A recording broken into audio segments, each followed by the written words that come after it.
অনুরোধ করব, যার প্রচেষ্টায়, যার অক্লান্ত পরিশ্রমে আপনারা যাকে আজকে চেহারে বসা দেখতে পাচ্ছেন, এরা আমাদের উলামায়ে কেরামের গর্বের জায়গা থেকে বলছি। আরিফ বিন হাবিবকে এত সহজভাবে পাওয়া যায় না। আপনাদের মাদ্রাসার সুনামধন্য, সুযোগ্য, অভিজ্ঞ প্রিন্সিপাল, যার অবদান আজকে আপনারা স্টেজের দিকে তাকাইলে দেখতে পারেন যে কত শত শত উলামায়ে কেরাম এখানে আগমন করেছেন। আমি একটি কথা আপনাদের খেদমতে আরজ করব, এই শাহী মসজিদ এবং মাদ্রাসা যেন দাওরা পর্যন্ত হয়। আমাদের বন্দর থানা ওলামা পরিষদের পক্ষ থেকে যত সহযোগিতা লাগে, আর্থিকভাবে, সামাজিকভাবে, জনসমর্থক দিয়া আমরা ইনশাআল্লাহ সহযোগিতা করব। আর আপনারা সকলেই হযরতের বয়ানগুলো অন্তরে ডায়েরিতে অঙ্কন করে নেবেন। এই বলেই আমার বক্তব্য শেষ করছি। ওমা আলাইনা ইল্লাল বালাগ। আলহামদুলিল্লাহ, ধন্যবাদ মুফতি কবির হোসেন দাওয়াত বারাকাতুহু। মুহতারাম হাজরিন, আর বিলম্ব নয়, আপনাদেরকে বহু কষ্ট দিয়ে ফেলেছি, মাফ চাই। বহু প্রতীক্ষার পর এই পর্যায়ে আপনাদের সামনে কোরআন ও হাদিস থেকে মূল্যবান তাকরীর পেশ করবেন প্রখ্যাত আলেমে দ্বীন, আন্তর্জাতিক খ্যাতি সম্পন্ন মুফাসসির কোরআন, লক্ষ লক্ষ যুবকের আইডল হযরত মাওলানা মুফতি আরিফ বিন হাবিব দামাত বারকাতুহু। মুফতি আরিফ বিন হাবিব দামাত বারকাতুহু। নারে তাকবীর, নারে তাকবীর। মুফতি আরিফ বিন হাবিব সাহেবের আগমন বন্ধুবাসীর পক্ষ থেকে, শাহী মসজিদের পক্ষ থেকে, উলামা পরিষদের পক্ষ থেকে, পঞ্চায়েতের পক্ষ থেকে নারে তাকবীর। আসসালামু আলাইকুম ওয়া রাহমাতুল্লাহি ওয়া বারাকাতুহু।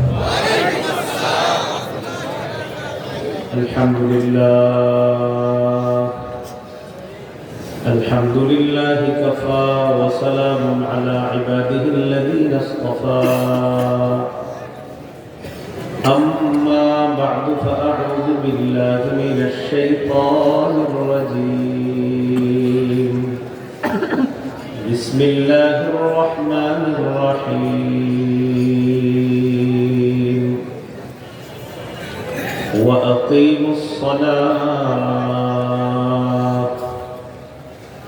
আল্লাহুম্মা সাল্লি আলা মুহাম্মাদিন ওয়া আলা আলি মুহাম্মাদ কামা সাল্লাইতা আলা ইব্রাহিম ওয়া আলা আলি ইব্রাহিম ইন্নাকা হামিদুম মাজিদ।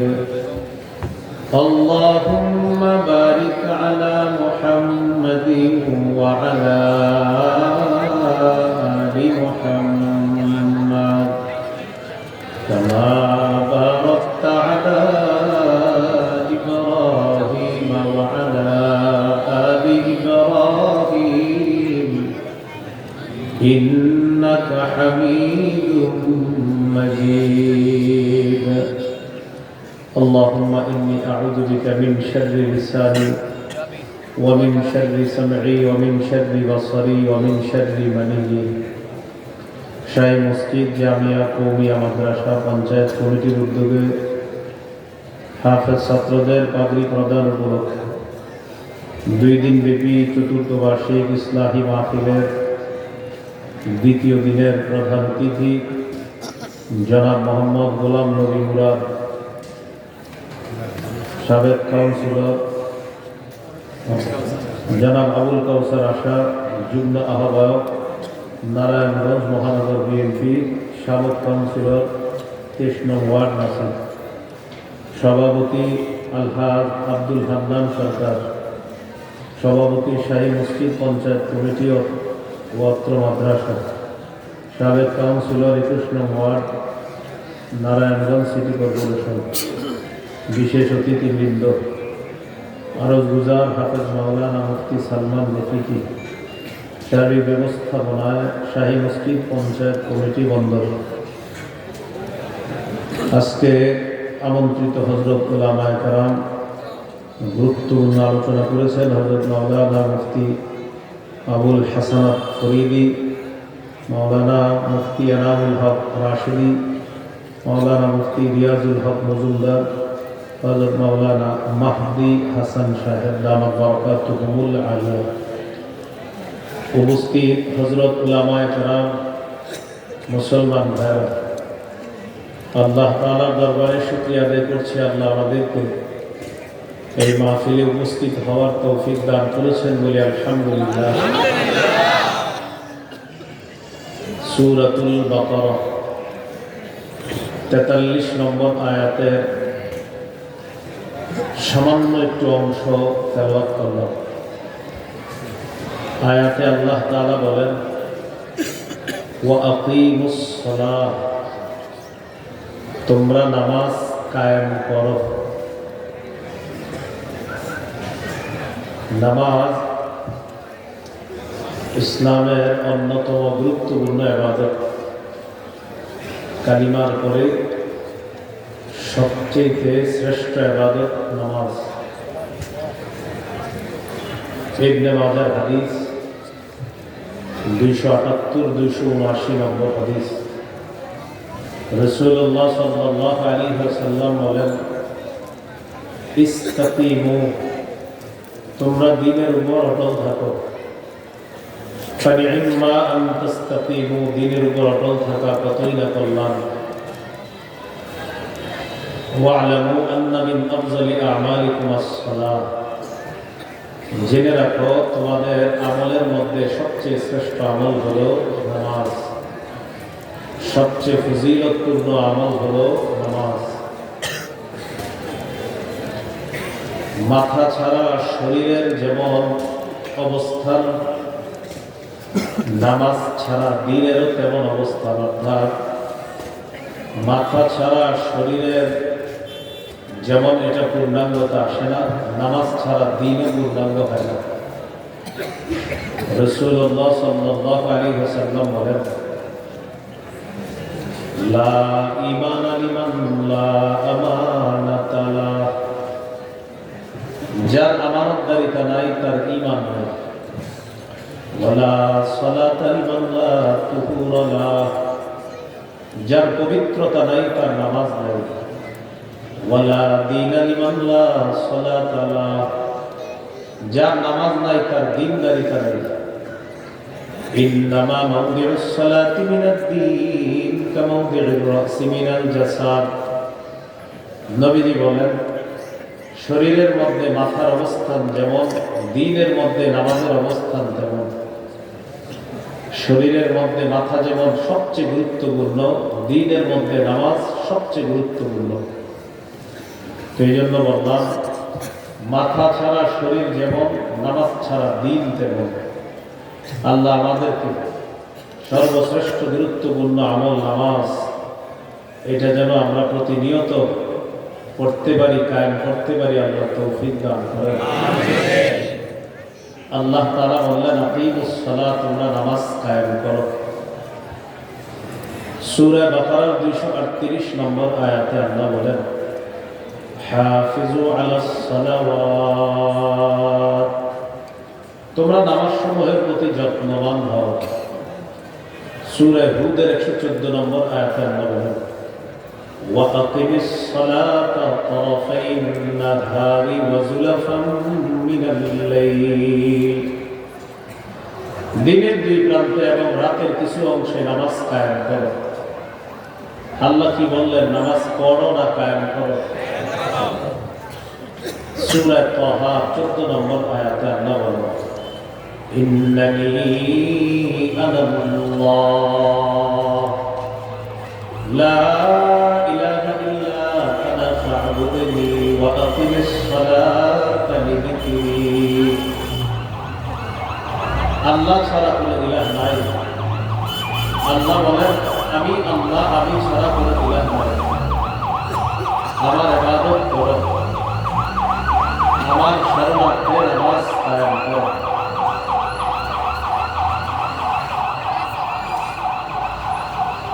সূরা তাহা 14 নম্বর আয়াতে আল্লাহ বলেন, বাইরে আওয়াজ সামান্য ভাই। আল্লাহ বলেন আমি আল্লাহ, আমি ছাড়া কোনো ইলাহ নাই। আমার ইবাদত করো, আমার শরণার্থে নামাজ কায়েম করো। পড়ো না কায়েম করো? সূরা আনকাবুতের 45 নম্বর আয়াতে আল্লাহ বলেন, উতলু মা উহিয়া ইলাইকা মিনাল কিতাবি ওয়া আকিমিস সালাহ। আপনার প্রতি যে ওহী আসে এই ওহী আপনি তেলাওয়াত করে শোনান এবং নামাজ কায়েম করেন। পড়েন না কায়েম করেন? সূরা বাকারার শুরুতে আছে হুদাল লিল মুত্তাকিনা আল্লাযীনা ইউমিনুনা বিল গায়বি ওয়া ইউকিমুনাস সালাহ। কোরআন মুত্তাকিদের জন্য হেদায়েত। মুত্তাকি কারা? যারা গায়বে বিশ্বাস করে এবং নামাজ কায়েম করে। পড়ে না কায়েম করে? আজকের আলোচ্য বিষয় নামাজ কায়েম করা। নামাজ কায়েম করা দ্বারা কি উদ্দেশ্য? নামাজ কায়েম করা দ্বারা মৌলিক 5টি উদ্দেশ্য। কয়টি? 1 নম্বর আল মুহাফাজাতু আলা শুরুতিস সালাহ। নামাজের পূর্বে কিছু শর্ত আছে, এই শর্তগুলোর প্রতি গুরুত্ব দেওয়া। 2 নম্বর আল মুহাফাজাতু আলা রুকুই ওয়াস সুজুদ। রুকু সিজদা ধীরস্থির ভাবে করা। 3 নম্বর আল মুহাফাজাতু আলাল খুশুই ওয়াল খুজু। খুশু খুজুর সাথে নামাজ পড়া। 4 নম্বর পরিবারের সদস্যদেরকে নামাজের হুকুম করা। 5 নম্বর রাষ্ট্রের প্রতিটি নাগরিক মুসলমান যেন নামাজি হয়ে যায় এই চেষ্টা করা, মানে নামাজ কায়েম করা। 1 নম্বর নামাজের পূর্বের শর্তগুলা গুরুত্ব দেওয়া। নামাজের পূর্বে কি শর্ত? এই মাদ্রাসার বক্তব্যের ছাত্ররাও পারে না। শরীর পাক, কাপড় পাক, নামাজের জায়গা পাক, সতর ঢাকা, কেবলামুখী হওয়া, অক্তমত নামাজ পড়া, নামাজের নিয়ত করা। নামাজের পূর্বে আপনি আপনার শরীরটা চেক করতে হবে, এটাতে কোনো নাপাকি আছে কিনা। এই চেক করা মানে নামাজ কায়েম করা। সূরা মাইদার 6 নম্বর আয়াতে আল্লাহ বলেন, ইয়া আইয়ুহাল্লাযীনা আমানু ইযা কুমতুম ইলাস সালাতি ফাগসিলু ওয়ুজুহাকুম ওয়া আইদিয়াকুম ইলাল মারাফিক ওয়ামসাহু বিরুউসিকুম ওয়া আরজুলাকুম ইলাল কা'বাইন। হে ঈমানদারগণ, যখন তোমরা নামাজের ইচ্ছা করো, মুখমণ্ডল ধৌত করো, হাত ধৌত করো, মাথা মাসাজ করো, 2 পা ধৌত করো। তাহলে ওযু না থাকলে ওযু করো। ওয়া ইন কুনতুম জুনুবান ফাত্তাহহারু। যদি তোমরা জুনুবি হও, অপবিত্র হও, গোসল ফরজ হয়, তাহলে গোসল করো। সহিহ বুখারীর বর্ণনা 6956 নম্বর হাদিস। عن أبي هريرة رضي الله تعالى عنه عن النبي صلى الله عليه وسلم قال لا يقبل الله صلاة أحدكم إذا أحدث حتى يتوضأ। রাসূলুল্লাহ সাল্লাল্লাহু আলাইহি ওয়াসাল্লাম বলেন, তোমাদের কোন ব্যক্তির ওযু না থাকলে যতক্ষণ সে ওযু না করবে ততক্ষণ আল্লাহ তাআলা তার সালাত কবুল করেন না, তার নামাজ কবুল করেন না। তাহলে শরীর পাক, ওযু না থাকলে ওযু করা, গোসল ফরজ হলে গোসল করা। কাপড় পাক, নামাজের আগে চেক করতে হবে আপনার বাচ্চা কাপড়ে মসরাফ করে দিয়েছি কিনা। ময়না পাখি, টিয়া পাখি, বিভিন্ন পাখি বুলেট মারছে কিনা পাঞ্জাবিতে, হ্যাঁ জামায়, এগুলো দেখতে হবে। এই যে চেক করবেন কাপড়টা পাক কিনা, এই চেক করে নামাজ পড়া মানে নামাজ কায়েম করা। সূরা মুদাসসিরের 4 নম্বর আয়াতে আল্লাহ বলেন, ওয়াসিয়াবাকা ফাতাহহির। নবী আপনি আপনার কাপড় সমূহ পবিত্র করে নেন। সহিহ বুখারীর 227 নম্বর হাদিস। جاءت امرأة النبي صلى الله عليه وسلم فقالت أرأيت إحدانا تحيد في الثوب فكيف تصنع يا رسول الله এক মহিলা রাসূলুল্লাহ সাল্লাল্লাহু আলাইহি সাল্লামের কাছে আসলেন। আসার পর নবীজিকে মাসালা জিজ্ঞাসা করলেন। নারীদের যে ওজর আছে, এই ওজরের সময় তাদের কাপড়ে যদি কোনো নাপাকি লাগে, এটা পবিত্র করার কি উপায়? فقال رسول الله صلى الله عليه وسلم تحته ثم تقلسه بالماء وتنضحه وتصلي فيه। নারীরা কাপড়ের ওই নাপাকটা ঘষে উঠাবে, এক নম্বর। দুই নাম্বার তুকলিসুহু বিল মা, পানি দিয়ে এটাকে রিগড়িয়ে নিবে। তিন নাম্বার তানদাহুহু, এটাকে ভালোভাবে চিপবে। চার নাম্বার শুকাবে, শুকানোর পর সুম্মা তুসাল্লি ফিহি, এরপরে কাপড়ে নামাজ পড়বে। হাদিস থেকে বোঝা যায় নামাজের পূর্ববর্তী শর্ত কাপড় পাক হওয়া, না হলে নামাজ হবে না। এজন্য এটা ফরজ, জরুরি। এরপর হলো নামাজের জায়গা পাক। নামাজ যদি ঘরে পড়েন সুন্নত ভিত্তিক নফল, যারা আমরা চেক করবেন পবিত্র আছে কিনা। ফরজ নামাজ তো মসজিদই পড়বো পুরুষরা। মসজিদের জানালার পাশে যদি নামাজ পড়েন, দেখে নিবেন কোনো অপবিত্রতা আছে কিনা। জানালার পাশে বাতাসে নাপাকি আসতে পারে, কোনো পাখি ওখানে নাপাকি করে দিতে পারে। এই চেক করে নামাজের জায়গাটায় নামাজ পড়া মানে নামাজ কায়েম করা। সহিহ বুখারীর বর্ণনা 438 নম্বর হাদিস। قال رسول الله صلى الله عليه وسلم أعطيت خمسا لم يعطهن أحد من الأنبياء من قبلي। নবীজি বলেন, আমাকে 5টি জিনিস দেওয়া হয়েছে যা অতীতের কোন নবীকে দেওয়া হয় না। এর মধ্যে একটা হলো ওয়াজুইলাত লিয়াল আরদু মাসজিদান ওয়া তাহুরা। গোটা জমিন, সারা পৃথিবীটা আমার জন্য পবিত্র এবং আল্লাহর পক্ষ থেকে মসজিদ বানায় দেওয়া হয়েছে। তাহলে খালেকের পক্ষ থেকে জমিন পবিত্র, মাখলুক এটাকে অপবিত্র বানাইলে পবিত্র করে নিতে হবে নামাজের আগে। এই পবিত্র করে নেওয়া মানে নামাজ কায়েম করা। সতর ঢেকে নামাজ পড়া গুরুত্বপূর্ণ আলোচনা। সতর ঢাকা যায় যতটুকু পোশাক, এতটুকু পোশাক তো সবার জন্য আবশ্যক, এটা লাগবেই সবাই। সূরা আরাফের 26 নম্বর আয়াতে আল্লাহ বলেন, ইয়া বানি আদম ক্বাদ আনজালনা আলাইকুম লিবাসা ইউয়ারি সাওআতিকুম ওয়া রিশা ওয়ালিবাসুত তাকওয়া যালিকা খায়র। হে আদম সন্তান, আমি তোমাদেরকে পোশাক দিলাম, যে পোশাক তোমাদের সতর ঢেকে রাখবে এবং সৌন্দর্যতার কারণ। মনে রাখবা, তাকওয়ার পোশাক সর্বোত্তম পোশাক। তাহলে সতর ঢেকে রাখবে পোশাক দিয়ে, পোশাক আল্লাহ দিলেন। এই জন্য মনে রাখবেন, মানুষ স্বভাবগতভাবেই, জন্মগতভাবেই তার স্বভাবের মধ্যে লাজুকতা, লজ্জাশীলতার একটা ভাবসাব আছে, যেটা সূরা আরাফের 22 নম্বর আয়াত থেকে বোঝা যায়। আল্লাহ তাআলা বলেন, ফালাম্মা যাকাশ শাজারাতা বাদাত লাহুমা সাওআতুহুমা ওয়া তাফিকা ইয়াখসিফানি আলাইহিমা মিন ওয়ারাকিল জান্নাহ।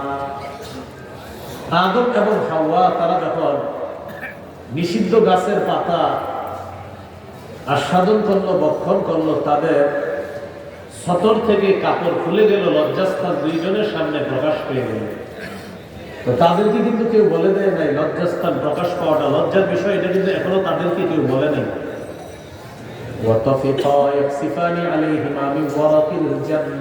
তারা দুইজন তাড়াতাড়ি জান্নাতের পাতা নিয়ে নিজেদের সতর ঢাকতে লাগলো। এখন আমার কথা হলো, তাদেরকে কেউ বলে দেয় না, কিন্তু এটা যে লজ্জার বিষয়। তার মানে বোঝা গেল স্বভাবগত ভাবেই আল্লাহ তাআলা মানুষের মধ্যে একটা লজ্জাশীলতা দিয়ে দিচ্ছে। তো সতর ঢাকা এটা আমি যদি ওয়াজ নাও করি আপনার তবিয়ত আকল আপনার বলতে হবে না সতর ঢাকা রাখা আপনার জরুরি। এটা আপনি ওয়াজে না বললেও এটা আপনার আকল আপনার বলবে না এটা কোনো কথা সতর বলা থাকে। আবু দাউদের হাদিস 4017 নম্বর হাদিস। এই হাদিসের বর্ণনাকারীর নাম বাহাস ইবনে হাকিম। তিনি হাদিসটি বর্ণনা করেছেন তার পিতা থেকে, তার পিতা হাদিসটি বর্ণনা করেছেন তার দাদা থেকে, তার দাদা নবীজি থেকে। عن بهز بن حكيم عن أبيه عن جده قال قلت يا رسول الله عوراتنا ما نأتي منها وما نذر يا رسول الله হুজুর আমরা কাদের সামনে সতর ঢেকে রাখবো আর তার সামনে কতটুকু সতর না ঢাকলেও চলবে। নবীজি জবাব দিলেন ইহফাজ আওরাতাক ইল্লা মিন যাওজাতিক, তুমি তোমার স্ত্রী ছাড়া সবার সামনে সতর ঢেকে রাখবে, তোমার লজ্জাস্থান হেফাজত করবে। সাহাবী প্রশ্ন করলেন ইদা কানাল কওমু বা'দুহুম আলা বা'দিন, হুজুর যখন এক জাতে অনেক পুরুষ একসাথে থাকে, অনেক মেয়েরা একসাথে থাকে, তখন সতরের কি মাসালা?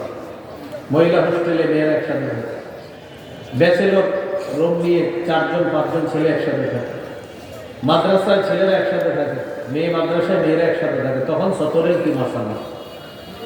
فقال رسول الله صلى الله عليه وسلم إن استطعت أن لا يرينها أحد فلا يرينها, যত সম্ভব একজন পুরুষ আরেকজন পুরুষের সতরের দিকে দেখবে না, একজন নারী আরেকজন নারীর সতরের দিকে দেখবে না। গুরুত্বপূর্ণ অংশটা শেষে আছে। সাহাবী প্রশ্ন করলেন ইদা কানা রাজুল খালিয়ান ইয়া রাসূলুল্লাহ, ইয়া রাসূলুল্লাহ কেউ যদি ঘরের মধ্যে একা থাকে তখন সতরের কি মাসালা? দরজা বন্ধ, জানালা বন্ধ, একা আছে, তখন কি করবে? নবী বললেন আল্লাহু আহাক্কু আইয়ুস্তাহিয়া মিনহু মিনান নাস, ঘরে যদিও কেউ নাই আল্লাহ আছে, মানুষের চাইতে আল্লাহকে বেশি লজ্জা পাওয়া দরকার। তুমি একা আছো তখন সতর বেশি করে ঢাকবা, কারণ আল্লাহকে বেশি লজ্জা পেতে হবে তোমার। তাহলে সতর ঢেকে নামাজ পড়া। এখন আপনারা বলতে পারেন হুজুর এই জন্য তো আমরা মাঝে মাঝে গামছাটা গায়ে দিয়ে মেরে দিই। ঠিক আছে, আপনার নামাজ যে হবে না এটা কেউ বলবে না, মুফতি সাহেবরা সবাই বলে দেবে নামাজ হবে না। না, আয়াতটা আরো হয়ে গেছে। সূরা আরাফের 31 নম্বর আয়াতটা আগে শুনেন, শোনার পর সিদ্ধান্ত নেবেন যে এরকম গামছা টামছা দিয়ে মারবেন নাকি একটু পাঞ্জাবি বা একটু ঢেকে ঢুকে আমাদের নামাজ পড়া দরকার। আল্লাহ তাআলা বলেন ইয়া বানি আদম খুযু যিনাতাকুম ইনদা কুল্লি মাসজিদ, হে আদম সন্তান প্রত্যেক নামাজের সময় বেশভূষা ধারণ করো। কি ধারণ করো? প্রত্যেক নামাজের সময় একটু উত্তম পোশাক পরে সালাত আদায় করো। এইখান থেকে বোঝা যায় যে আপনি যে কোনো ভাবে একটু নামাজ পড়ে ফেললেন, এটা সুন্দর হলো না। একটু উত্তম পরিপাটি পোশাকে নামাজ পড়া, আর যদি অহংকারের নিয়ত না থাকে এটা কোনো গুনাহ হবে না। একটু ভালো পোশাক পরে সালাত আদায় করা, আপনার নিয়ত হবে যে আমি একটু উত্তম পোশাক পরে মসজিদে গিয়ে আল্লাহর সামনে দাঁড়াবো। অহংকারের নিয়ত না থাকলে এটা প্রশংসনীয় কাজ। দলিল তিরমিজির হাদিস 1999 নম্বর হাদিস, 1999 1999। قال رسول الله صلى الله عليه وسلم لا يدخل الجنة من كان في قلبه مثقال ذرة من كبر, নবীজি বলেন ওই ব্যক্তি জান্নাতে প্রবেশ করবে না যার অন্তরে সামান্য পরিমাণ অহংকার আছে। সাহাবী প্রশ্ন করলেন ইন্নার রাজুলা ইউহিব্বু আন ইয়াকুনা তাওবুহু হাসানান ওয়া না'লুহু হাসানাতান ইয়া রাসূলুল্লাহ, হুজুর কোন মানুষ আছে এমন সে চায় তার পোশাকটা একটু উত্তম হোক, তার জুতাটা একটু উত্তম হোক, এটাও কি অহংকার? নবীজি বললেন ইন্নাল্লাহা জামিলুন ইউহিব্বুল জামাল, এটা অহংকার না, সে একটু সুন্দর হয়ে থাকলে আল্লাহ সুন্দর, এই সৌন্দর্যতা আল্লাহ পছন্দ করেন। তাহলে ভাই প্রথমে জানলাম সতর ঢেকে নামাজ পড়া, এরপরে জানলাম একটু ভালো পোশাকে নামাজ পড়া, আর একটু ভালো পোশাক পরে সালাত আদায় করাটা, সামর্থ্য অনুযায়ী একটু ভালো পোশাক পরাটা, এটা নবীজিও বলছেন। আবু দাউদের হাদিস 4063 নম্বর হাদিস। এই হাদিসের বর্ণনাকারী সাহাবীর নাম আবুল আহওয়াস, তিনি তার পিতা থেকে বর্ণনা করেন। তিনি বলেন, আতাইতুন নবিয়্য সাল্লাল্লাহু আলাইহি ওয়াসাল্লাম ফি সাওবিন জুনিন, আমি নবীজির কাছে একটা নরমাল পোশাকে আসলাম, নিম্নমানের পোশাক পরে নবীজির কাছে আসলাম। তো নবীজি আমাকে বললেন, আলা কামালুন, আচ্ছা তোমার কি সম্পদ আছে? সাহাবী বললেন, হুজুর আছে তো। নবীজি বললেন, মিন আইয়িল মাল, কোন ধরনের সম্পদ আছে? সাহাবী বললেন, কাদ আতানি আল্লাহু মিনাল ইবিলি ওয়াল গানামি ওয়াল খাইলি ওয়ার রাকিব, আল্লাহ তাআলা আমাকে উট দিয়েছেন, মেষ, দুম্বা, ঘোড়া, দাস, দাসী, আলহামদুলিল্লাহ আমার যথেষ্ট সম্পদ আছে। নবীজি বললেন, তুই এই পোশাক পরছো না, তোমার এত সম্পদ, তুমি এরকম নিম্নমানের পোশাক কেন পরছো?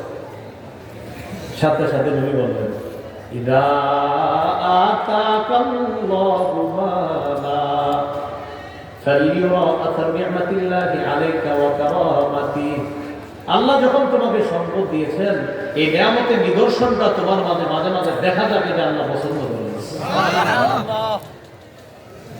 আর জামি সগীরের 1662 নম্বর হাদিসে তো স্পষ্ট আছে সেখানে, قال رسول الله صلى الله عليه وسلم إن الله إذا أنعم على عبد نعمة أحبها أن يرى أثر النعمة عليه, আল্লাহ যখন কোনো বান্দাকে নিয়ামত দান করেন, আল্লাহ পছন্দ করেন যে আল্লাহ নিয়ামতের নিদর্শনটা যেন ওর মাঝে দেখা যায়, এটা আল্লাহ পছন্দ করেন।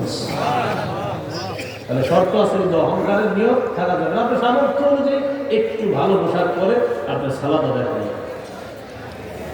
দেখেন, ভালো পোশাক দ্বারা যে 600 টাকা গজের কাপড় হতে হবে এটা জরুরি না, 50 টাকা গজ, 20 টাকা গজ, কিন্তু আপনি একটু ধুয়ে লন্ড্রি করে এই জামাটা পরলেন, বাস এটাই উত্তম পোশাক, একটু পরিপাটি হয়ে আপনি থাকলেন। এই ব্যাপারে একটা হাদিস শোনেন, আবু দাউদের 4062 নম্বর হাদিস, জাবের রাদিয়াল্লাহু তাআলা আনহু বর্ণনা, তিনি বলেন, আতানা রাসূলুল্লাহ সাল্লাল্লাহু আলাইহি ওয়াসাল্লাম ফারাআ রাজুলান শাইতান তাতাফাররাকা শা'রুহু, নবীজি আমাদের মাঝে আসলেন, আসার পর দেখলেন এক ব্যক্তির মাথার চুলগুলা পুরা এলোমেলো, চুলগুলা কি এলোমেলো।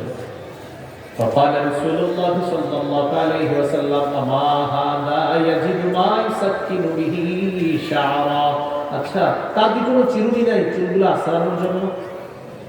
সে কি কোনো চিরুনি পায় না চুলগুলো আশ্রানোর জন্য?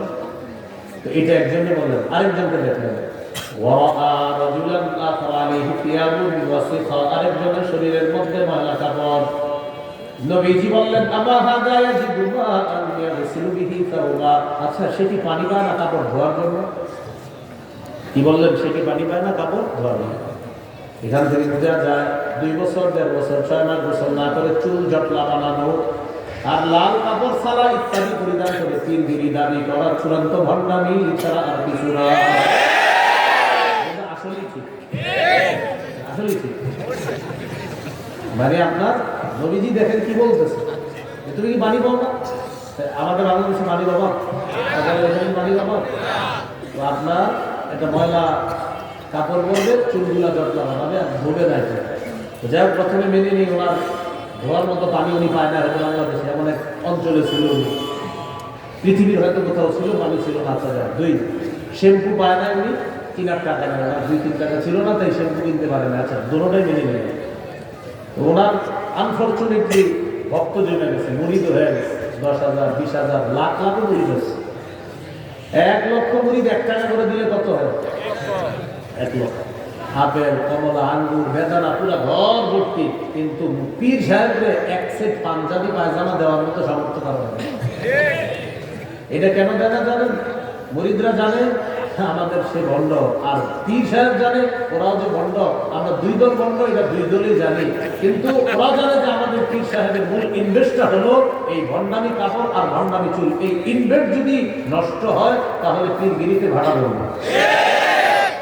কারণ হক্কানি পীর হইতে হইলে আপনার এলেম কালাম লাগে, হক্কানি পীর যিনি, তিনি মাইকে বসে আপনাদেরকে কোরআন বলবে, হাদিস বলবে, ভালো ভালো কথা বলবেন। ভালো কথা বলার জন্য ভালো একটা সুরত ধরতে হয়, ভালো একটা টুপি পড়তে হয়।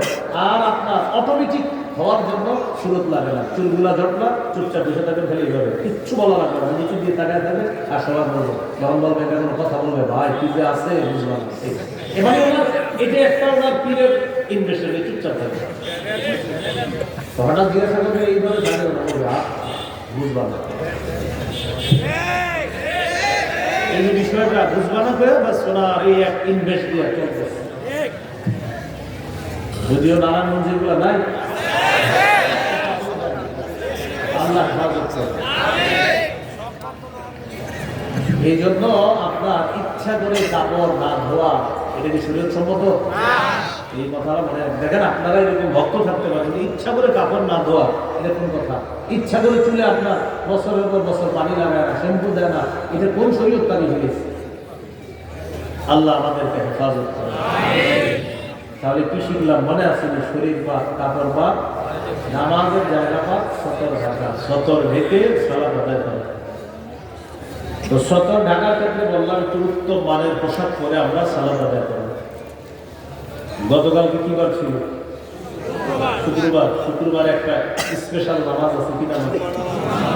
কেন বললাম? অনেকে বলে আজকে নামাজের দিন, মানে গত 6 দিন নাই, তাড়াতাড়ি শাটল লাগাতে হবে, আজকে না নামাজের দিন। আমি কিসের দিন ছিল তো বলে আজকে নামাজ, তারপরে বলে যে নামাজের দিন, না বলে কি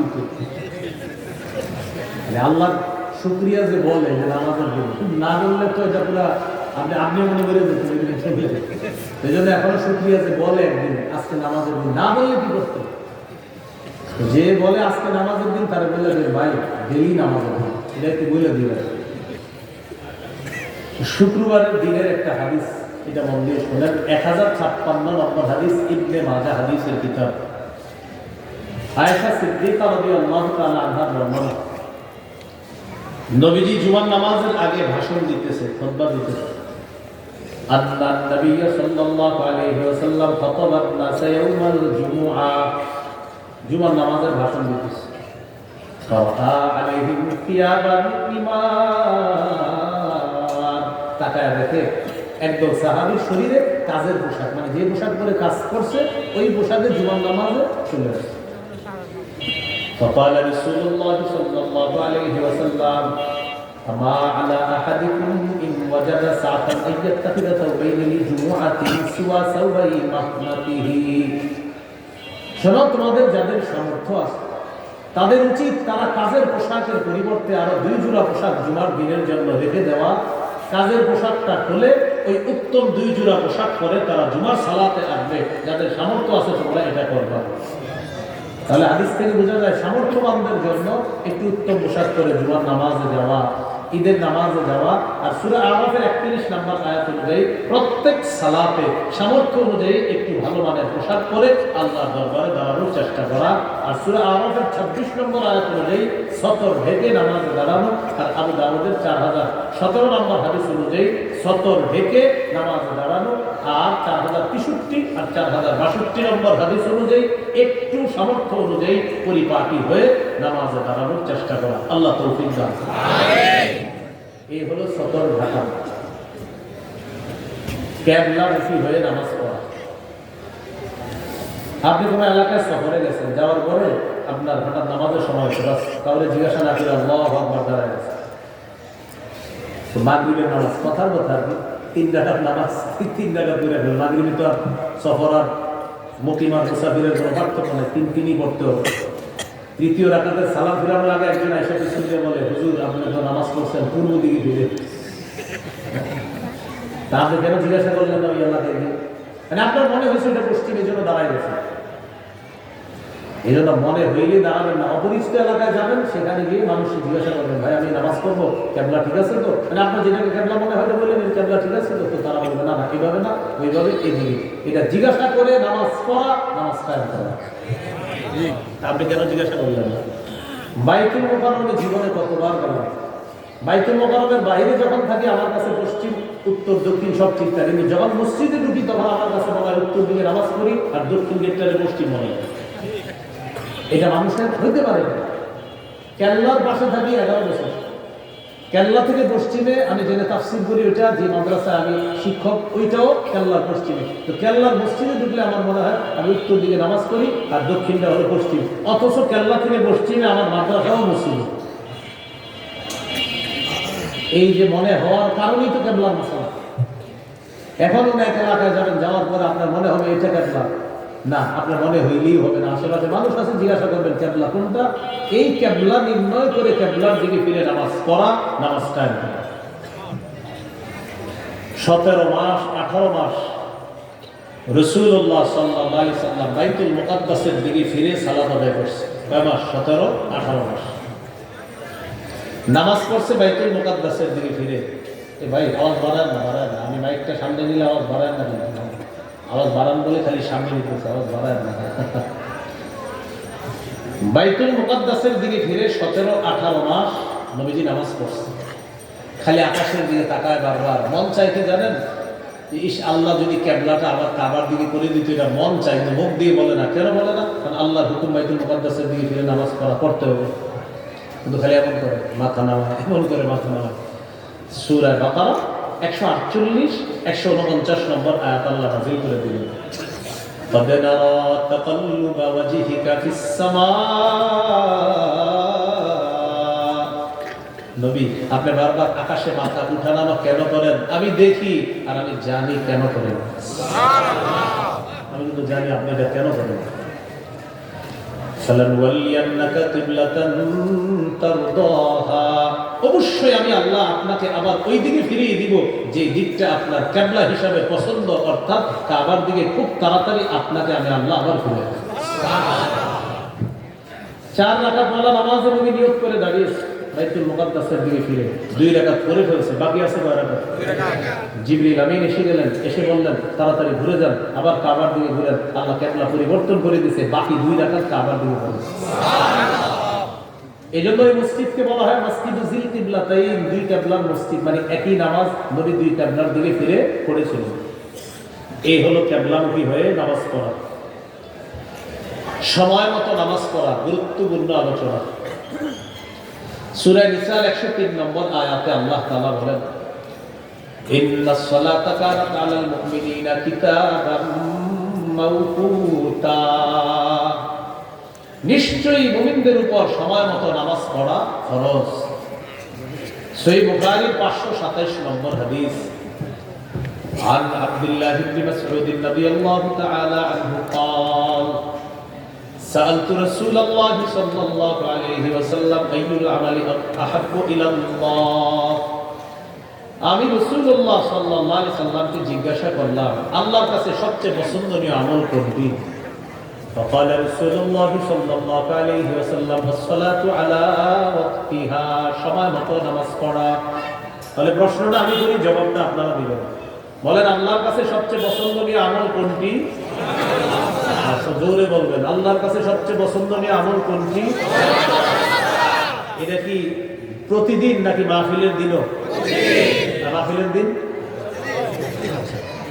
যে এলাকায় মাহফিল হয়, ওই মাহফিল কর্তৃপক্ষে যারা থাকে, আপনাদেরকে বলছি না, তারা অনেক এক্সাইটেড থাকে। এক্সাইটেডের কারণে অনেকে আপনার নামাজ পড়তে বিলম্ব, মানে যে কি পড়ছে নামাজ পড়ছেন ভাই পেরেশানি খুব, আরে জানেন না, আরে ওই হুজুরে বিদায় করতে গেছি আবার আসছি, পেরেশানির কারণে নামাজ পড়তে পারি না। লা হাওলা ওয়ালা কুওয়াতা ইল্লা বিল্লাহ। এটা কোনো ঘটনা হলো? এটা প্রথম কথা। দ্বিতীয় কথা, এটা তো মাশাআল্লাহ মসজিদ মাদ্রাসার মাহফিল, যুব সমাজের যে মাহফিলগুলো হয় যুবকদের, তো তাদের মাহফিলগুলোতে তারা মাশাআল্লাহ খুব ভালো আয়োজন করে। বাকি তারা একটা শোডাউনের নিয়ত রাখে, 30টা-40টা মোটর সাইকেল যায় হুজুরকে রিসিভ করতে। ঘটনা চললে হুজুরে যদি মাগরিবের আগে রিসিভ করতে যায়, কোন নামাজের আগে? মাগরিবের সময় কি কম না বেশি? গিয়ে কোনায় দাঁড়ায় রিসিভ মনে করেন হুজুর আসতেছে, পাশের মসজিদে মাগরিবের জামাত দাঁড়ায় আছে। চিন্তা করে কি মসজিদে ঢুকবো না কি করবো? মসজিদে ঢুকে না, কারণ মাগরিব যাক হুজুর না যাক। কেন? এটা অনেকটা ক্ষতি আছে। হুজুর যদি চলে যায়, 1 ভিডিও করা হবে না, 2 সামনে 15টা মোটর সাইকেল, পিছনে 15টা, মাঝখানে একটা গাড়ি, এরকম একটা ভিডিও যদি না হয়, আর এরকম একটা ভিডিও না হইলে আগামীকাল আর লেখা যাবে না আরিফ বিন হাবিবের সাথে কাটানো কিছু মুহূর্ত। এই চিন্তা মানে এটা নারায়ণগঞ্জ না হলেও পৃথিবীতে ঘটে। আপনার ওই হুজুরে রিসিভ করে দিবে, তো হুজুরে জিজ্ঞাসা করে নামাজ পড়ছেন না? এখনো করি নাই, মাগরিবের নামাজ পড়েন না? মাগরিব পড়তে হবে না আপনার? বলেন মাগরিব বড় না হুজুর বড়? মাগরিব বড় না মাহফিল বড়? আপনি কিভাবে আপনি মাহফিল আর হুজুরের দোহাই দিয়ে আপনি মাগরিব বললেন না এখন? আল্লাহ তাআলা বলেন সময় মতো মুমিনদের উপর নামাজ পড়া ফরজ। শীতকালে 3টা নামাজ খুব গুরুত্ব সহকারে আপনার নিতে হবে, যোহর, আসর, মাগরিব। সময় থাকি না। যোহরের পরে ইমাম সাহেবদেরকে জিজ্ঞাসা করেন, যোহর পরে একটু খাইতে বসে, মুয়াজ্জিন সাহেব আল্লাহু আকবার, আসর আযান দিয়ে। আসরের পরে একটু চা খাইতে যায়, বাস চা খায় ঘুরতে দেরি, আল্লাহু আকবার, মাগরিব। কখনো 40 মিনিট, কখনো 42 মিনিট, 38, 39, 42, 41, এর মাঝে মাগরিবের আযান শুরু হয়। ইদানিং একটু বাড়তেছে। তো জোহর, আসর, মাগরিব শীতকালে সময় বেশি থাকে না। এখন মা বোন যারা বয়ানটা শুনতেছেন, তারা রান্না করে বিকালবেলা আরেকটু পরে যাই, আসর আরেকটু পরে বলি, আরেকটু পরে বলি, সূর্যটা হলুদ হবে হবে, মেয়েটারে রান্না করে বসায় দেবেন, একটু একটু দেখ মাদুলা দেখ, তরকারি দেখ, তখন গিয়ে তিনি নামাজ পড়েন।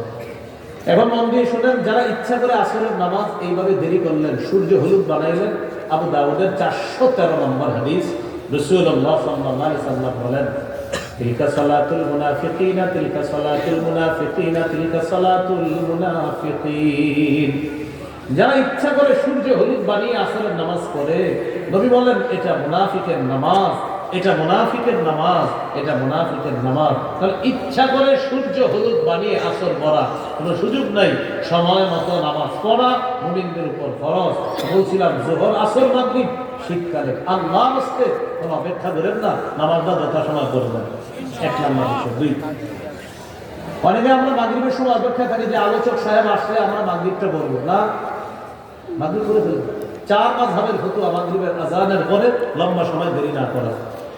এখানে অনেক আইম্মা মাসাজিদরা আছেন। আমি বাংলাদেশে ইদানিং কালে একটা নতুন রসুম শুরু হয়েছে, মাগরিবের আযানের পরে লম্বা সময় বিলম্ব হচ্ছে। মানে রমজানে ইফতারি করে আমরা যে সময়টা পাই, ইদানিং মাগরিবের আযানের পরে মোটামুটি মানের এই সময় পাওয়া যায়। এইটা কেন হচ্ছে আমি জানি না। আমি কিন্তু আমার নামে মুফতি লেখলেও ভালো মানের মুফতি না, আমি লালবাগ ফতুয়া বিভাগে পড়ছি, এই হিসাবে একটা সার্টিফিকেট আছে, কিন্তু আমি ফতুয়া দেউন না, মুফতি না। মুফতি সাহেবদের কাছে আমার জানা যে আসলে কাজটা কতটুকু সঠিক হচ্ছে। আমার মাগরিবের আযানের পরে লম্বা সময় দেরি করা, 4 মাযহাবের ফতোয়া আমার জানা মতে বিলম্ব না করা। 4 মাযহাবেরই ফতোয়া মাগরিবের আযানের পর দেরি করা যাবে না, এরপরেও দেরি হচ্ছে। তো বলতে পারেন হুজুর আমাদের মসজিদে উযু ইস্তেনজাহ কম, শর্ট, এই জন্য। ঠিক আছে, যে মসজিদে শর্ট সেখানে উযু, যেখানে শর্ট নাই। এই জন্য 10 বছর আগের এই নারায়ণগঞ্জের এই মসজিদটারে আপনারা কল্পনা, মসজিদের অনেকে আছেন, 10 বছর আগে একটু খেয়াল করেন, মাগরিবের আযানের আগে মসজিদে প্রচুর মুসল্লি এসে যেত। কিন্তু ইদানিং কালে আযানের আগে এত মুসল্লি আসে না। কেন? সবার আকীদা হয়ে গেছে আযানের পরেও অনেক দেরি হয়, আজকে দেরি হয়। এটা আমাদের কারণে হয়ে যায়। এবার আমি কিন্তু এটা জানি না, আমি এটা মুফতি সাহেবদের কাছে রেখে গেলাম, এটা কোন আলোকে হচ্ছে দেরিটা। এই জন্য আমার সাথে একটু বলেন, নবীজির কাছে জিজ্ঞাসা করছেন আল্লাহর কাছে সবচেয়ে পছন্দনীয় আমল কোনটি? জবাব দেন সময় মতো। এই সময় মতো নামাজ পড়া মানে নামাজ কায়েম করা। বাংলাদেশের এয়ারপোর্টে আপনি মাগরিব পড়ছেন সময় মতো, বাংলাদেশ এয়ারপোর্টে সময় মতো মাগরিব পড়ার পর উমরা হজের উদ্দেশ্যে রওনা করছেন, পশ্চিম দিকে যাবেন। আল্লাহ সকলকে তৌফিক দান করুন। উমরা হজের উদ্দেশ্যে প্লেনে চড়লেন, চড়ার পর একটু পরে দেখলেন মাগরিব করে প্লেনে উঠলেন, পশ্চিম দিকে প্লেন যায়, পশ্চিমে যত প্লেন যায় সূর্য এখনো ডুবে না। সূর্য কি হয় না? ডুবে না। আল্লাহু আকবার বলেন। প্রথম কথা, এটা আল্লাহর কুদরত। তো বাংলাদেশে আপনি মাগরিব করে ফেললেন, প্লেনে উঠলেন, প্লেন পশ্চিম দিকে গেল, সূর্য এখনো ডুবে নাই, একটু পরে সূর্য ডুবছে, আবার মাগরিবের সময় হয়েছে, করবেন নাকি তখন? বুঝে আসতেছে? সময় মতো নামাজ পড়ে ফেললেন মাগরিব, প্লেনে উঠছেন, পশ্চিম দিকে গেছেন, যাওয়ার পরে আবার সূর্য একটু পরে ডুবছে, এখন কি করবেন? প্লেনে যদি কোনো হুজুর থাকে তখন সর্বনাশ। পাবলিক যারা আছে, মুসলমান যারা বিশেষ করে প্লেনে, হুজুর এখন কি করবেন? মাগরিবটা একবার করছি বাংলাদেশে, এখন এই বেচারার অবস্থা খারাপ। তা আজকে থেকে একটা নিয়ম শিখে নেন, বলেন একদিনে 1 ওয়াক্ত নামাজ একবারই ফরজ। আবার একদিনে এক ওয়াক্ত নামাজ একবারই ফরজ। তাহলে আপনারা আশা করি বুঝে ফেলেছেন, একবার যেহেতু মাগরিব পড়ে ফেলেছেন, এই দিনে আবার সূর্য একটু করে ঢুকলেও আর মাগরিব পড়া লাগবে না। এই হলো ইন্নাস সালাতা কানাত আলাল মুমিনিনা কিতাবাম মাওকুতা, সময়মতো নামাজ পড়া মুমিনদের উপর ফরজ। নামাজের নিয়ত করা। সহিহ বুখারীর শুরু হাদিস, 1 নম্বর হাদিস, রাসূলুল্লাহ সাল্লাল্লাহু আলাইহি সাল্লাম বলেন, ইন্নামাল আ'মালু বিন্নিয়াত, আমলের প্রতিদান বিশুদ্ধ নিয়তের সাথে। আজকে যারা এশার নামাজ পড়ছেন, বাসা থেকে কোন নিয়তে বের হইছেন? কোন নামাজ পড়ার জন্য? এই জন্য মুখ দিয়ে আলাদা বলা দরকার নেই, এশার নামাজের নিয়ত। আপনি বের হইছেন এই নিয়তে, বাস হয়ে গেল। এরপরেও আমাদের মুসলমানদের মধ্যে দুই নামাজের সময় কিছু মুসলমানের নিয়ত লাগবেই মুখ দিয়ে বলা। একটা হলো জানাজার নামাজ, আর একটা ঈদের নামাজ। জানাজার নামাজের সামনে লাশ নিয়ে ইমাম সব দাঁড়ায় রয়েছে, পিছন দিকে 2-3 জন বলবে, হুজুর ওই জানাজার নামাজের নিয়তটা একটু বলেন। কি নামাজের? উনি মুখ দিয়ে বলতেছে, কি বলতেছে দেখেন না, বলে হুজুর জানাজার নামাজের নিয়তটা বলে। কি বলতেছে? আরে সেও জানে কোন নামাজ, তো এই তো বলতেছে হুজুর জানাজার নামাজের নিয়তটা বলে, মানে উনিও জানে এটা জানাজার নামাজ, আবার বলতেছে হুজুর বলে। ঈদের নামাজ ইমাম সাহেবের ভাষণ শেষ, খুতবা শেষ, তখন হুজুরে বলে, ভাই আমরা ঈদের নামাজ 2 রাকাত এইভাবে পড়বো, এইভাবে সানা পড়বো, এরপরে আমরা 3 তাসবিহ পরিমাণ দেরি করবো, তারপর আল্লাহু আকবার আল্লাহু আকবার এগুলো বলতে বলতে হুজুরের যখন শেষ, যে এখন ঈদের নামাজ শুরু হবে, এই তখনও 2-1 জন বলবে, হুজুর ঈদের নামাজের নিয়তটা বলেন। কি বলে? কি নামাজের? মানে উনিও জানে কোন নামাজ, হুজুর ঈদের নামাজের নিয়তটা বলে। এর মানে উনিও এখানে আসছে ঈদের নামাজ পড়তে, উনি জানে, তো আপনার আলাদা নিয়ত দরকার নাই। এরপরেও হুজুরে বলে আর কি করা, ওইটাতে থামান যায় না, সবাই এইভাবে বলেন, হুজুর আরো সহজ করেন, তা আবার বলেন আরো সহজ করেন। তখন আপনাদেরকে এটা বুদ্ধি দিই, এখানে ওলামা হযরত আছেন, বলবেন কি আপনি আল্লাহরে বলেন, আমি হুজুরে যে নামাজ করে আমি এই নামাজ করি, আল্লাহ। এত সুন্দর নিয়ত আপনি দুনিয়াতে আর হবে। এবারে আপনি যতই বলেন স্যার অস্ত্র রূপ বন্ধ হয় না, তো শেষে এটা বলবেন, ভাই আপনি বলেন আমি হুজুরে যে নামাজটা পড়তেছি আল্লাহ, আমি এটা পড়তেছি আল্লাহ, আপনার বলে হুজুর এবার সুন্দর। তাহলে নামাজের নিয়ত করা, বিশুদ্ধ নিয়তে নামাজ পড়া মানে নামাজ কায়েম করা। এই হলো নামাজ কায়েম দ্বারা 5 উদ্দেশ্যের প্রথম উদ্দেশ্য হয়েছে। ওয়াজ মনে আছে আপনাদের? নামাজ কায়েম দ্বারা 5 উদ্দেশ্য। 1 নম্বর পূর্বের শর্তগুলো গুরুত্ব দেওয়া, এই হলো প্রথম আলোচনা।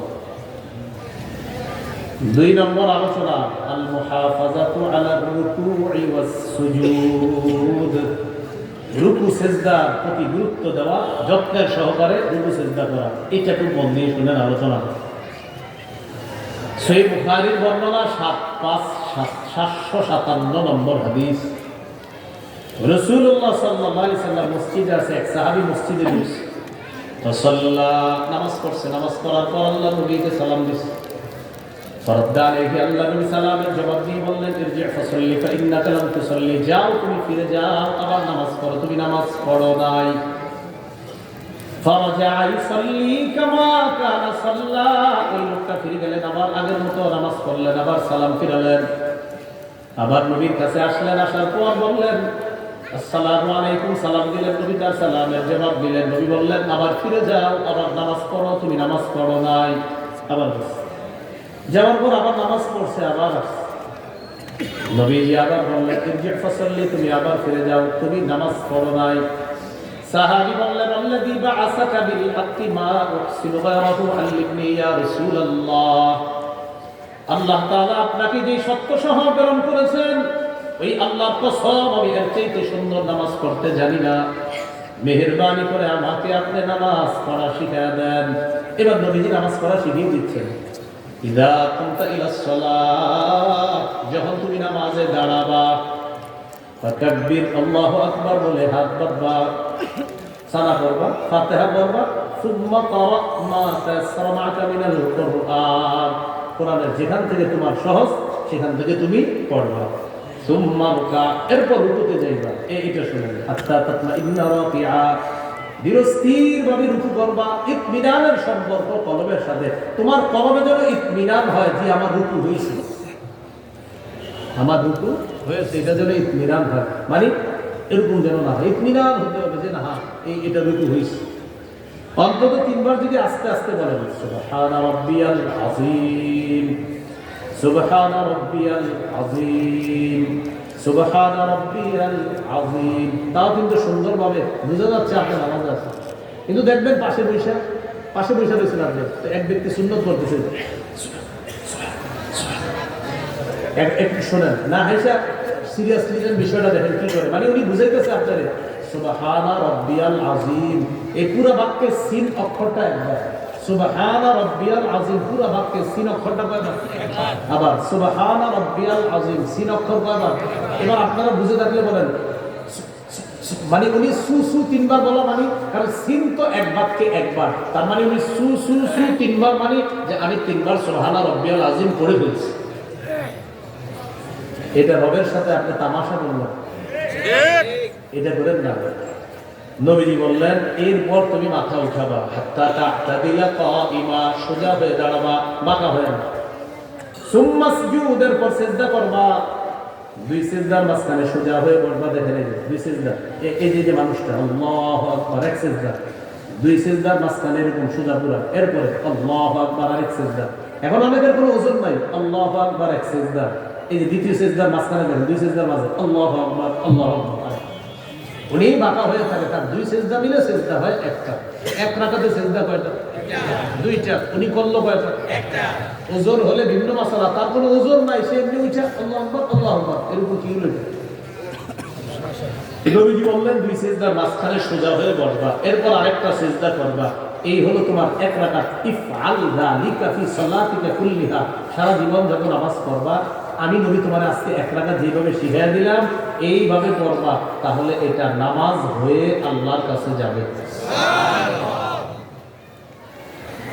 এই হলো ধীরস্থির ভাবে রুকু করা, সিজদা করা। এখন একটু শুনেন, ইমাম সাহেবের পিছনে যখন আমরা নামাজ পড়ি তখন তো মাসালার, ইমাম সাহেব যতক্ষণ রুকু করবে আমরাও ততক্ষণ, ইমাম সাহেব যতক্ষণ সিজদা আমাদের ততক্ষণ সিজদা। আর ইমাম সাহেব কিন্তু আপনাকে লক্ষ্য করে নামাজ পড়াবে এমন না, ইমাম সাহেব সবাই লক্ষ্য করে নামাজ পড়াবে। আপনি সুস্থ আছেন, আপনার প্রতিও তার লক্ষ্য আছে, অসুস্থ যারা তাদের প্রতিও তার লক্ষ্য আছে, সবল দুর্বল, সুস্থ অসুস্থ সবার প্রতি লক্ষ্য রেখে ইমাম নামাজ পড়াতে হয়। তাই ইমামের নামাজ মধ্যম গতিতে হয়।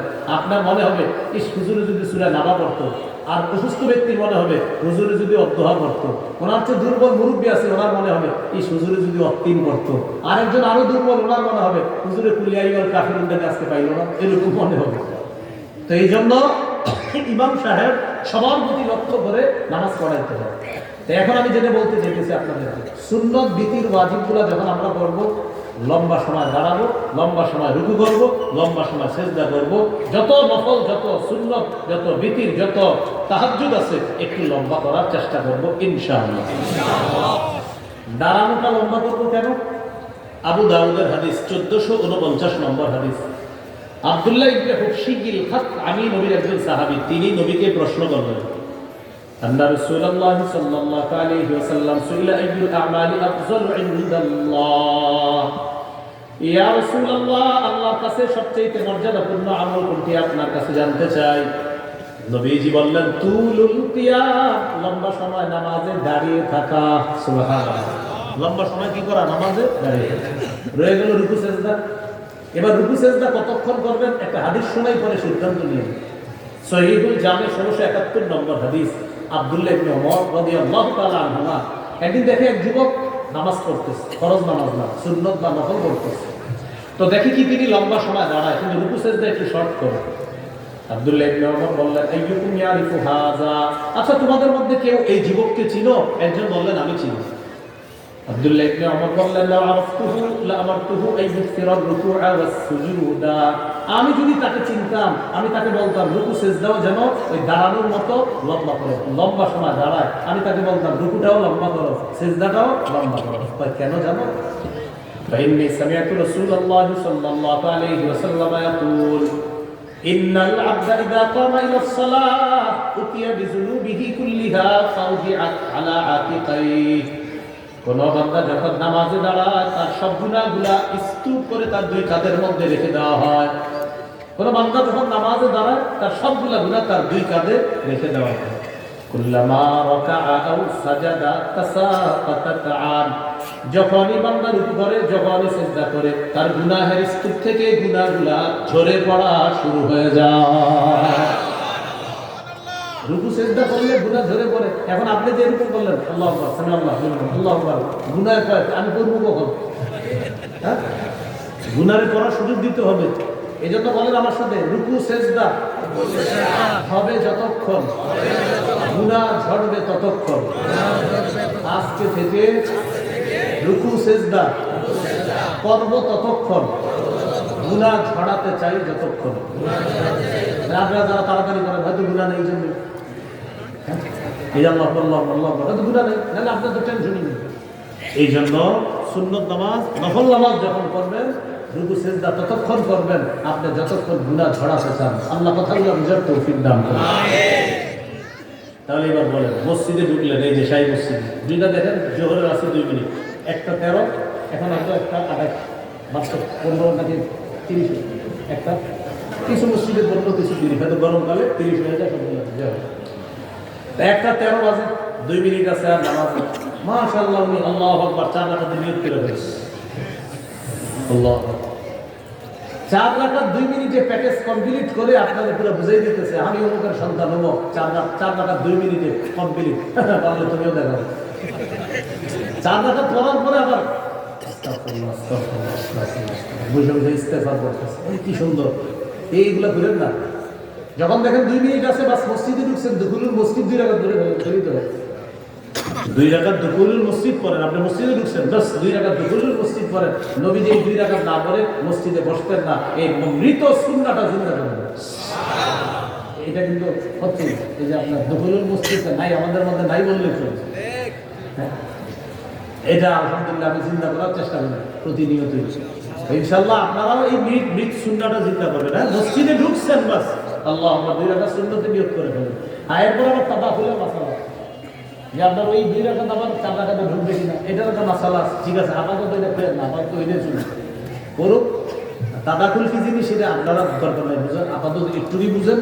যদি 2 মিনিট থাকে বাস, তখন আর 4 রাকাতের নিয়ত করবেন না, তখন 2 রাকাত দুকুলুল মসজিদ পড়ে ফেলেন। আর যদি দেখেন সময় আছে, 5-10 মিনিট আছে, 4 রাকাত সুন্নত আপনি পড়ে ফেলেন।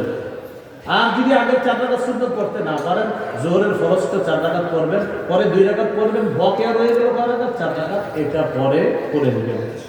এই হলো রুকু সিজদা বিলম্ব করা, একটু দেরি করে করব। তাহলে আজকে থেকে আমরা মাথায় রাখবো, আমাদের রুকু আমাদের সিজদা হবে ততক্ষণ, গুনাহ ঝরাতে চাই যতক্ষণ। 3 নম্বর, আল মুহাফাজাতু আলাল খুশুই ওয়াল খুজু, খুজুর সাথে নামাজ পড়া, মানে নামাজ কায়েম করা। মনে থাকবে সারা জীবন, যদি একটু বলেন আমার সাথে, বলেন, খুশু এর সম্পর্ক কলবের সাথে, খুদু এর সম্পর্ক অঙ্গের সাথে। আল্লাহু আকবার, নামাজে দাঁড়াইলেন, আমার কপাল, আমার নাক, আমার ঠোঁট, আমার জিহ্বা, আমার 2 হাত, আমার 2 হাঁটু, আমার 2 পা আল্লাহর ইবাদত করতেছে। খুজু হলো, এটা খুদু, এটা খুদু, এটা খুদু, অঙ্গের ইবাদতগুলো এটা খুদু। আচ্ছা, কলবের মধ্যে আছে, এবার আমার কলব আল্লাহর ইবাদত করতেছে, রব আমারে দেখতেছে, আমি আল্লাহরে দেখতেছি না, না আমি দেখি না, আল্লাহ আমারে দেখতেছে, এটা খুশু। খুজু দেখা যায়, খুশু দেখা যায় না। এবার তাহলে বুঝে থাকলে বলেন, আল্লাহু আকবার, নামাজে দাঁড়িয়ে যাবো, আমি রুকু সিজদা সুন্দরভাবে করতেছি। কি হলো? খুদু। কি হলো বলেন তো? খুদু। হ্যাঁ, এটা খুদু।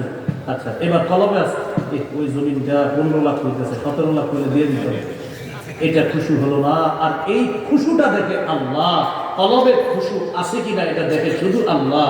এই জন্য খুশুওয়ালা মুমিন যারা হবে, সূরা বাকারা 45 নম্বর আয়াত, ওয়া ইন্নাহা লাকাবীরাতুন ইল্লা আলাল খাশিঈন, যারা খুশু এবং খুশু নিয়ে নামাজ পড়বে, নামাজ আল্লাহ তাদের জন্য একদম সহজ করে দেবে। সুবহানাল্লাহ। তাহলে যে ওলামা হযরত ছাড়া আপনারা বলেন, আল্লাহু আকবার, নামাজে দাঁড়াইলাম, আমার কলবে আছে আমি আল্লাহর ইবাদত করতেছি, এটার নাম কি? কলবে আছে আল্লাহর ইবাদত করতেছি, নাম কি? অঙ্গ প্রত্যঙ্গ আল্লাহর ইবাদত করতেছি, কি নাম? অঙ্গ আল্লাহর ইবাদত করে, কি নাম? কলবে আল্লাহর কথাগুলা নাই, দুনিয়ার কিছু আছে, কি হলো না? খুশু হলো না। তাহলে খুশু খুজু দুইটা হতে হবে।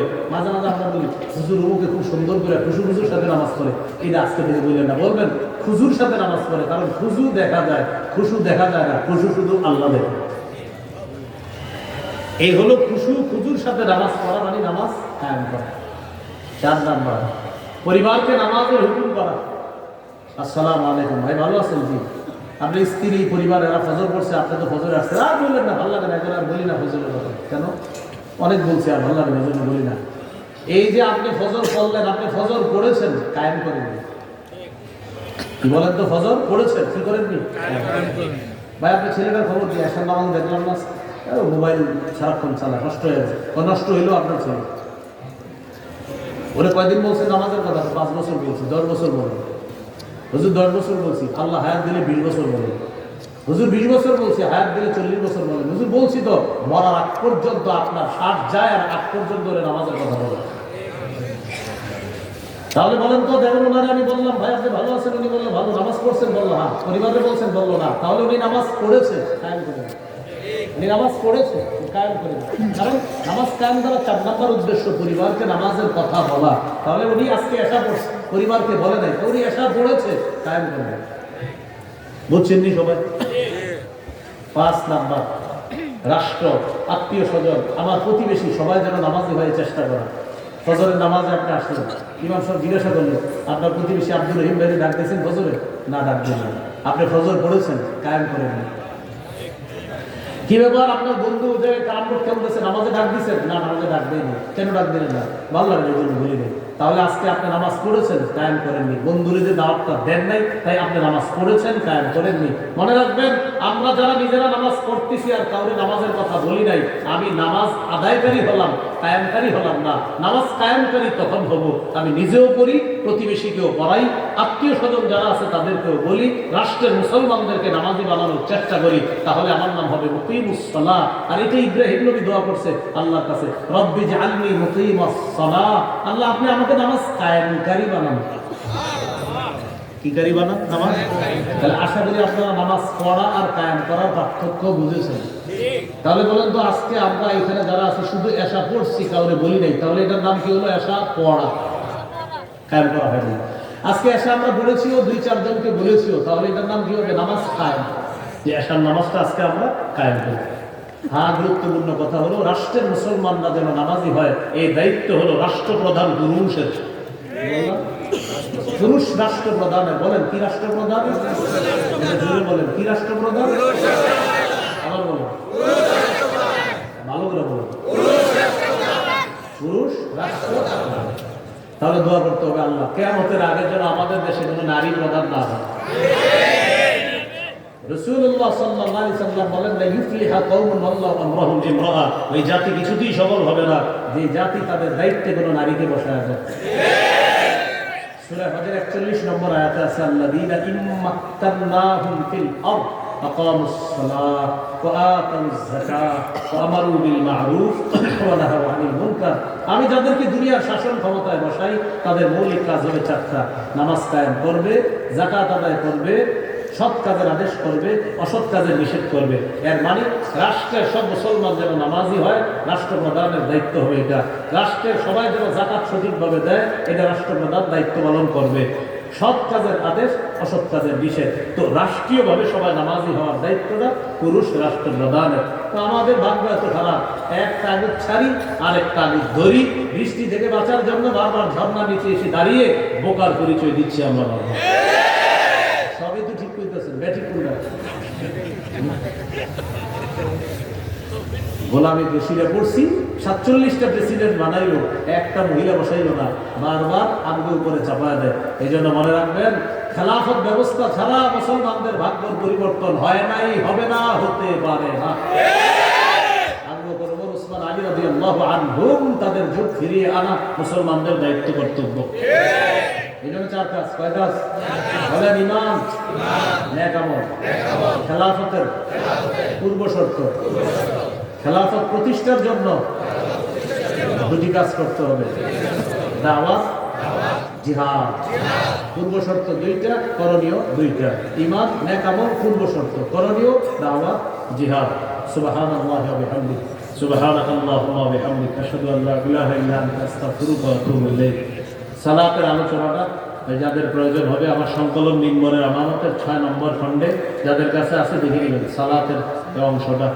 ওরা এখানে কিতাব নিয়ে এসেছে বাংলা বাজার থেকে, আমারে বলছে বলার জন্য বলে দিলাম। কারো প্রয়োজন হলে এখান থেকে সংগ্রহ করতে পারেন। মিম্বরের আমানত প্রথম থেকে 6 খণ্ড যদি পারেন সবগুলো খণ্ডই সংগ্রহ করেন, খুব ফায়দা হবে গোলামা হজরত সহ সবার জন্য।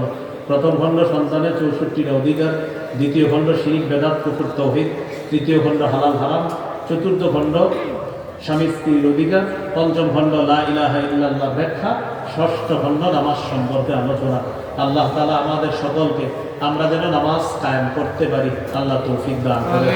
আমিন ওয়া আখিরু দাওয়ানা আলহামদুলিল্লাহি রাব্বিল আলামিন। আলহামদুলিল্লাহি রাব্বিল আলামিন ওয়াল আকিবাতু লিল মুত্তাকিন والصلاة والسلام على سيد الأنبياء والمرسلين وعلى آله وأصحابه أجمعين. ربنا ظلمنا أنفسنا وإن لم تغفر لنا وترحمنا لنكونن من الخاسرين. رب ارحمهما كما ربياني صغيرا. মাহমুদ মেহেরবান মাওলা শাহী জামে মসজিদ জামিয়া কওমিয়া মাদ্রাসা পঞ্চায়েত কমিটির উদ্যোগকে আপনি কবুল করে নেন।